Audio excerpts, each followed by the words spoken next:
Hello and welcome. This is Japan, and we are to episode 30 of Evolve. Before I jump into this episode, I might be a little groggily sounding or crackly singing or singing, well, sounding.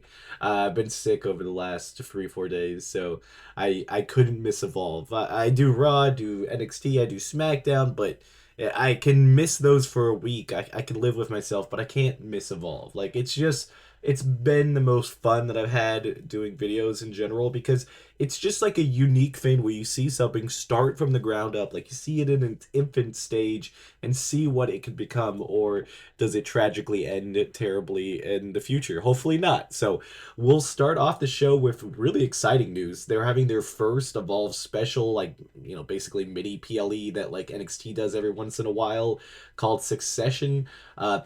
Dude, that is just an awesome, cool thing that they're doing. Like a mini little PLE is insane, and having both titles have to be defended on it is another really cool idea because sometimes where they build the storyline in general in this show, it's like they just don't have enough time to build both stories congruently in weeks. Like the one of them has to defend why the other one builds a story, and then vice versa, and they have to keep doing that because it's very limited to only 3 matches, which this one we only had 2 matches, but it made sense. There was a lot of good promos in it, or a lot of promos in general, so it makes sense that we were going to have that. So if this is a thing that they do semi regularly, I'm completely on board with it. I don't think it should be a monthly thing. But if it's like a quarterly thing, I think that actually be a really smart idea because it does build some stuff up. I honestly would be also kind of down if they did it in the NXT building. Like if they can give just like a little extra crowd, like maybe get a double booking like type of NXT type thing because I feel like that extra little bit of oomph and like professionalism would also be really cool. So maybe that'll be something that they do. We have no details on that, but I think that would be a nice little touch to it because it's like upgrading, like to a certain extent, like because it's like it's definitely a bigger venue and can hold more people, and that crowd. I think if you really gave like a lot of those rabid NXT fans something to like chew on there, I think they'd get some really good viral moments also. So I'm putting this up in S tier. I'm really excited to see what they do. We have at the end of this at least one of the matches set for there, and next week we'll have the other match set. I do really believe, especially seeing the theme of this, they really need a men's tag team titles. I know a lot of people are against like we don't need to have so many titles and blah blah blah. No, this it makes logical sense with having a division that is as deep as the men's tag team division here, and we'll jump into that more when we get to all the different tag team action that they talked about, so it makes a lot of sense that it might happen. So we started off the first segment. Technically, it was like, yeah, I guess it was the first segment. It was Kendall Gray coming down, talking about how she got Wendy Chu to talk and say I quit. So it was a great thing. Then Callie Armstrong coming down and being like, I'll give you the props and all that. And then Chantel Monroe being like, yeah, you're not screwing me out of that match. I deserve it. And I honestly, thought they were all pretty well spoken here. They all pretty much stuck together to a pretty good promo. And then Stevie Turner coming down and kind of looking like she was going to make it a triple threat. And then Callie Armstrong asked for a singles match. I think it's a nice touch because Callie Armstrong's kind of the true, person there when she like, yeah, I don't want to be one not responsible by me not getting pinned and losing the title, and two, she didn't want to pin somebody and then the other person be like, well, you didn't pin me. And I think it's a nice little touch. It kind of puts it in cement her title reign, especially if she does end up losing it in a singles match, that she then could decide what to do. I do believe if she does end up losing it here, I think she's going to be like NXT bound. The only issue I would say is that I think Kendall Gray is also NXT bound, and like I think that's the only spoiler to the end of the show. It's just kind of like, there's a if you think both of them are going to go up, then somebody has to win and somebody has to lose. So I guess it just depends on who they're more up on. And I would probably say Kendall Gray is pretty close to just being permanent on NXT. So I do kind of have a feeling that it's going to be Callie Armstrong retaining and stuff. And maybe we'll do like a little prediction video or something. It's in 3 weeks, so it could be fun. I still need to go over the whole entire roster now that we're 30 episodes in. I kind of want to do it as soon as possible, but my my little bit of my flu might slow me down a little bit. So this is already kind of a struggle in this video. So let's put this segment up into A. I thought all of it was pretty good. Obviously, they still need a little bit of work here and there with their promo skills, but I think they gave them an adequate amount of time. They got the story apart. It looked good. Next up, we had a Vanity Project segment in the back, them just kind of talking about all the current things. I like that they have this big faction here. I think it does add a lot to it. I do feel like they need to have Zeta Steel get some more wins so she could be a little bit more prominent in the women's division, even if she just kind of beats some people that are a little bit lower on the card, which I honestly couldn't tell you really where she sits on the top of like the power rankings, but I think she needs to be like top 5 to really be like part of this group. But Swipe Right was going to have a match against Chase U right after this. And they basically, Jackson Drake asked who his number one contender was, that he didn't want to have a triple threat either.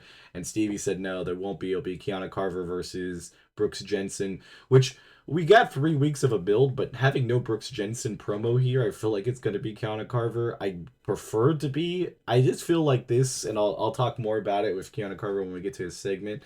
Is this man has the most unfortunate timing, and I've said it before. It's just if Obafemi did not exist on NXT, I think Kiana Carver would be pushed to the moon because he has that build, he has that strength, he looks good out there, he has good, character work. I think all of it works good, but like having Obafemi being similar in size and strength and abilities and stuff, it kind of makes it weird to have two of similar characters on the same brand. So I think he will forever be locked into Evolve until Obafemi moves up. So that's the only unfortunate part with Kiana Carver.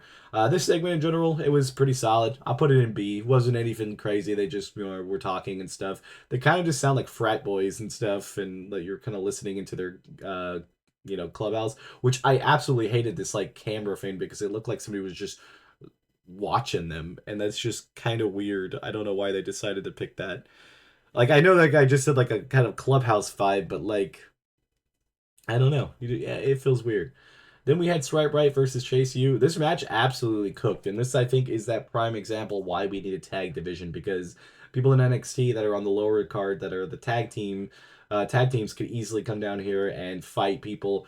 On top of that, they have so many tag teams. We got Swipe Right. We have the Blue Chip guys. I'm pretty sure that's kind of what their name is. We have Adrenaline Drip. We have It Skull and Troy Yearwood. I mean, that's 4 tag teams right there, and I'm pretty sure that there's other guys. I mean, that we had what is it, Marshall Mathers, and what was the other guy's name? Brent, is it Rourke? Yeah. So I mean, that's 5 tag teams that I could just think off the top of my head that all could possibly do that. Plus all the NXT tag teams that are kind of sitting below, where they don't necessarily get the screen time, like Chase U on Out of the Mud. Was it TNT? Like any of those can just easily come down there and also defend, like try to get the titles and do stuff like that. So I think the tag division is long overdue. Overall, I think this match, like I said, just absolutely cooked. Chase U looked really good. Both of these guys, Connors and Dixon, honestly are really good. I feel like the Chase U gimmick is just not the greatest, so they kind of feel dorky outside of the ring, but I think inside of the ring they got some good abilities over there. And I think Swipe Right, they just kind of have that vibe. They're going to be like these really nasty heel tag teams, and I could honestly see Swipe Right being that tag team that we see at WrestleMania getting tag team gold at some point. It's crazy to say, but it is honestly the gimmick and everything. You love to hate them, and they're solid in the ring. They're young. There's a lot going for them. I put this match in an A. I thought it was really good, especially only having 2 matches here. They really had to deliver, and I think both matches, no spoiler on the last one, did pretty good. Then we have kind of like a weird backstage thing. It was Chewy Martinez kind of interviewing the rest of the women to ask who they thought was going to win. I just thought this was just odd, and it just really, I don't know why they did this. I'm putting it D. Plus, especially when Nikita Lyons came and talked, she just seemed bitter and jaded, and I don't think that was kind of what they should be going for. Then we got Tate Wilder and Rich Holland. Rich Holland, I have no clue what they're doing. He's bouncing around TNA. He's bouncing around NXT. He's down in Evolve. It's kind of a weird thing. I don't really know what he's doing. He's definitely one of my least favorite. But then my least favorite person comes in is Tate Wilder, and they're like, "Oh yeah, I came to, you can have that rematch," and then he's like, "Nah, I'm not ready." Like, what? What was the point of any of this? So Tate Wilder, you got your own category. It's under D. I didn't want to put it F, but it's pretty much F. It's just the Tate Wilder thing. I don't know what to say. I feel like sometimes I'm a hater for it, but it's just like the whole thing of just it's a terrible gimmick, and like his character is just terrible. I have nothing against the guy who plays him or whatever he's doing, but it's just not working for me. I think they really need to do something different, and having a feud against Ridge Holland is just also fantastically terrible.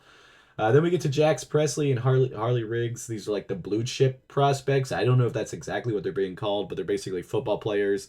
They had that nasty finisher that they had when they faced Adrenaline Drip. They basically get a call or a text that they're gonna have a rematch with Adrenaline Drip. Absolutely love it. They talk about the tag team titles hopefully existing one day. Love that. They're pretty good. I think they're a pretty decent team too. So I'll put this up an A. It was kind of a small segment, but it definitely wasn't bad. Then we had a nice promo cut by Kiana Carver. Again, just going out there, being nasty, just really just drumming up that just badass type like Fade. Like he's just really got that where he just strikes fear in you by existing and stuff. So I think it works really good. And like I said, I think it's just unfortunate timing for the world that he, or the where he is right now inside of this, because I think any other time he would be an absolute star, and I think he still has plenty of time, so it's not like it's a bad thing. But I definitely think that's going to progress his or impede his progression a little bit. I put this in A. I thought it was a solid segment. Last but certainly not least, we had Chantel Monroe versus Kendall Gray for the number one contendership. Honestly, this match just cooked. I mean, Chantel Monroe, I still think has like some, go. It's really like hard to explain what she necessarily does wrong in the ring. It just seems like sometimes she's a little bit lost on the cue for the next move, and she plays it off pretty nicely, so it's not necessarily a bad thing. But when you really like look at the match, sometimes you can really tell, and it's noticeable, but doesn't really pull you out of the match. And honestly, Kendall Gray is just a star right now. She's just probably the hottest, person on the roster right now with momentum and character work. I mean, she's showing up in NXT, so she's getting a little bit of that bump over there. And honestly, it's just been really good for her lately. And I think she just needs to continue this to the next level, because it's working really well for everybody, and including obviously, what we've seen so far in Evolve, and now her being the number one contender. I put this match in a solid A. I like her armbar too. I think it's really good the way she kind of drags them down into it. It makes it look way more nasty when she cinches that in, and it looks way more believable, painful, because you're like basically tossing the person down so they're already disoriented, and then you're locking in this nasty armbar. It's a nice little like build onto what a normal submission is that a lot of people have. So I personally like that. So yeah, I think this show would be a solid A. I know I have some segments lower than that, but mainly it's just stuff that I personally don't like. I'm not gonna really knock the show for trying. When you're doing this type of stuff, you have to get people on, because that's the thing. Like a lot of people will be like, well, why are you even trying? Like, why is Evolve even trying these segments? Like, they should know better. It's like, no, they don't. They need to try this stuff because that's what makes them better. Like, look at this. So, in the Tate Wilder segment, they had Tate Wilder and Ridge Holland. That's two extra superstars that you were able to show this week. In the Chewy Martinez one, you had Layla Diggs, you had Mason Holiday, Nikita Lyons, and then they had Wendy Chu talk in the background. That was four extra wrestlers that you had in there. And that's the type of stuff that you kind of need sometimes. You just show off people that you have on your roster as much as humanly possible, because you just don't want people to forget that person, especially in a thing like Evolve, where sometimes storylines take multiple weeks to even just progress because of how little matches are. You kind of just need that little refresher that something's going on. So I do think they do a lot of that good. Sometimes it's not necessarily stuff I like, but that doesn't mean that it's bad, because like the Jax Presley Harley Rig, I thought that was fine. Same thing with the Vanity Project stuff. We got all that extra stuff and all those extra people just to, remind us that, everything's been pretty good overall in this show. So, and yeah, that's basically my review. I hope you guys enjoy this. If you guys like this type of stuff, don't forget to like, comment, and subscribe. We're doing some new stuff on the channel here and there, doing Lucha Underground right now, going over every episode. I'm going to try to finish out the entire series. It's probably going to be a weekly video, but sometimes it'll probably be 2 videos up. Just doing my best to get through it and, review it pretty nicely in a timely manner. But I hope you guys enjoy that type of stuff. Until next time, this has been Japan. Bye, guys.